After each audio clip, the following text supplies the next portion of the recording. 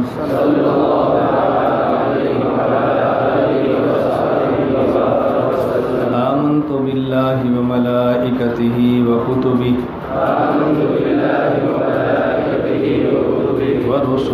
ورسلہ volume الآخر والقدر خیرہ وشرہ من اللہ تعالی۔ میں توبہ کرتا ہوں کفر سے، شرک سے، بدعت سے، تمام چھوٹے بڑے ظاہری باطنی جان بوجھ کر اور بھول کر کیے ہوئے تمام گناہوں سے، اور وعدہ کرتا ہوں بقیہ زندگی سنت کے مطابق گزاروں گا، گناہوں سے بچوں گا۔ اگر مجھ سے گناہ ہوا فوراً توبہ کروں گا۔ میں داخل ہوتا ہوں سلسلہ قادریہ، چشتیہ، سہروردیہ اور نقشبندیہ میں۔ اے اللہ میری توبہ اور بیعت کو قبول فرما۔ قیامت کے دن چاروں سلسلوں کے اکابرین کے ساتھ حشر فرما۔ جزاک اللہ۔ الحمدللہ رب العالمین والصلاة والسلام علی رسولہ وعلی آلہ واصحابہ اجمعین۔ ربنا ظلمنا انفسنا وان لم تغفر لنا وترحمنا لنكونن من الخاسرین۔ ربنا لا تؤاخذنا ان نسینا او اخطأنا، ربنا ولا تحمل علينا إصرا كما حملته على الذين من قبلنا، ربنا ولا تحملنا ما لا طاقة لنا به، واعف عنا واغفر لنا وارحمنا أنت مولانا فانصرنا على القوم الكافرين۔ ربنا لا تزغ قلوبنا بعد إذ هديتنا وهب لنا من لدنك رحمة إنك أنت الوهاب۔ ربنا آتنا في الدنيا حسنة وفي الآخرة حسنة وقنا عذاب النار۔ ربنا هب لنا من أزواجنا وذرياتنا قرة أعين واجعلنا للمتقين إماما۔ اے اللہ ہم سب کے گناہوں کو معاف فرما دے۔ اے مولا کریم ہماری خطاؤں سے درگزر فرما دے۔ اے مولا کریم ہماری جائز حاجات کو پورا فرما دے۔ اے اللہ عافیت کے ساتھ دین کی خدمت کے لیے قبول فرما لے۔ یا اللہ ہمارے ظاہر اور باطن کو پاک اور صاف فرما دے۔ یا اللہ غلاظات اور نجاستوں سے پاک فرما دے۔ یا اللہ ہماری حسنات اور نیکیاں قبول فرما لے۔ یا اللہ سیئات اور گناہوں کو معاف فرما دے۔ اللہ ہماری خطاؤں سے درگزر فرما لے۔ یا اللہ ہمیں دین کی خدمت کے لیے قبول فرما لے۔ یا اللہ اپنے نام مبارک کی لذت، حلاوت، مٹھاس اور برکت عطا فرما دے۔ یا اللہ مرتے دم تک اپنے دین اور اپنے نام کے ساتھ وابستہ فرما لے۔ یا اللہ ہم سب کی اصلاح فرما دے۔ یا اللہ جو گناہ ہم نہیں چھوڑنا چاہتے اپنے کرم سے وہ بھی چھڑا دے۔ یا اللہ وہ بھی اپنے کرم سے چھڑا دے۔ اللہ وہ بھی اپنے کرم سے چھڑا دے۔ یا اللہ وہ نیکیاں جو ہم اپنی کم ہمتی کی وجہ سے نہیں کرنا چاہتے اللہ اپنے کرم سے وہ بھی کرا دے۔ یا اللہ قرآن کریم پڑھنے کی، سمجھنے کی، عمل کی توفیق عطا فرما دے۔ یا اللہ ہم سب کو دین کا داعی، مبلغ بنا دے۔ یا اللہ ہم سب کو دین کی خدمت کے لیے قبول فرما لے۔ یا اللہ ان طلباء کے علوم میں برکت عطا فرما دے۔ یا اللہ ان کے علوم میں برکتیں عطا فرما دے۔ یا اللہ ان کے علوم میں برکتیں عطا فرما دے۔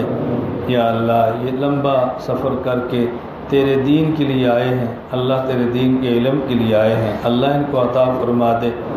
یا اللہ آدمی لاابالی پن کی وجہ سے تیرے راستے میں نکل کر بھی بعض گناہ کر بیٹھتا ہے، اللہ تو معاف فرما دے، یا اللہ تو معاف فرما دے، مولا کریم تو معاف فرما دے، یا اللہ ہم اپنی نالائکیاں اپنے گناہوں کو بہت اچھی طرح جانتے ہیں، یا اللہ آپ کا کرم ہے کہ ہمارے گناہوں کے باوجود آپ نے علم پڑھنے کی توفیق دی ہے، اللہ اس پر عمل کی بھی توفیق دے دے، اللہ اس کو پھیلانے کی بھی توفیق دے دے، یا اللہ عافیت والی زندگی عطا فرما دے، یا اللہ ہم سب کو آپ نے ایمان کی نعمت اپنے کرم سے دی ہے، کفر سے بچا لے، اللہ سنت کی نعمت دی ہے، بدعت سے بچا لے، صحت کی نعمت دی ہے، بیماری سے بچا لے، عزت کی نعمت دی ہے، ذلت سے بچا لے، اہل حق کے ساتھ جوڑا ہے، اہل باطل سے بچا لے، یا اللہ ہمارے اس ملک کی حفاظت فرما، پاکستان کی حفاظت فرما، یا اللہ پاکستان کی حفاظت فرما، یا اللہ جو اس ملک کے بدخواہ ہیں ان کو ہدایت عطا فرما، یا اللہ جن کے مقدر میں ہدایت رہی چن چن کے ختم فرما، یا اللہ ہمیں اس نعمت کی قدر کرنے کی توفیق عطا فرما، یا اللہ اٹھنے والے ہاتھوں کا اپنے کرم سے قبول فرما، یا اللہ یا اللہ یا اللہ، اے مولا کریم ہمارے اعمال اس قابل نہیں قبولیت کا شرح بخشیں، لیکن یا اللہ اگر آپ نے قبول نہ کیا تو ہم کہاں جائیں گے، یا اللہ ہم ہاتھ پھیلائے بیٹھے ہیں، اگر آپ نے مسترد فرما دیا تو کس کے دربار پہ جائیں گے، یا اللہ اپنے کرم سے ہم سب سے راضی ہو جا، اللہ ہم سب سے راضی ہو جا، اللہم ارض عنا ایھا رب الکریم اہدنا الصراط المستقیم، یا اللہ آپ راضی ہوگے تو دنیا بھر کی ناراضگی کی کوئی پرواہ نہیں، مولا اگر آپ ناراض ہوگے پوری کائنات کے افراد بھی راضی ہوگے، اللہ کچھ فائدہ نہیں، یا اللہ اپنے کرم سے ہم سب سے راضی ہو جا، یا اللہ ایسے اعمال کی توفیق عطا فرما جو آپ کی محبت کا ذریعہ بنے،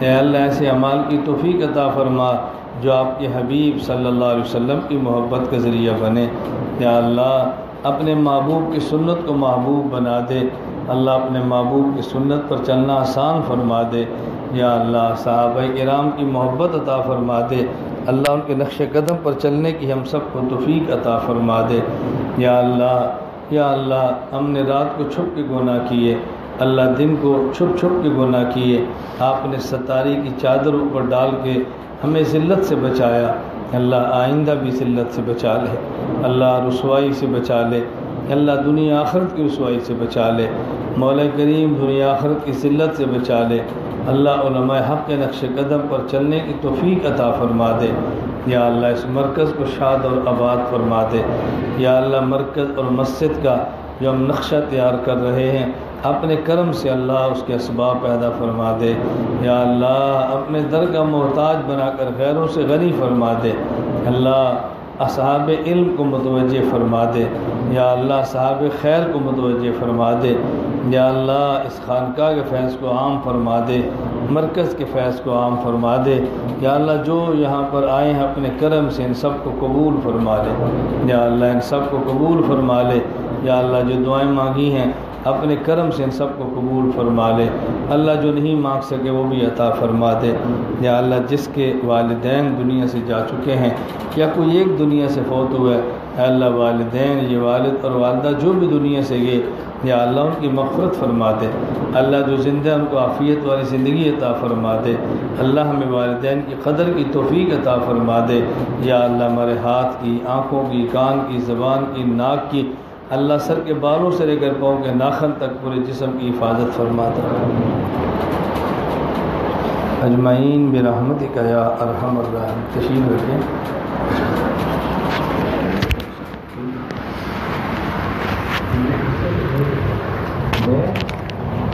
اللہ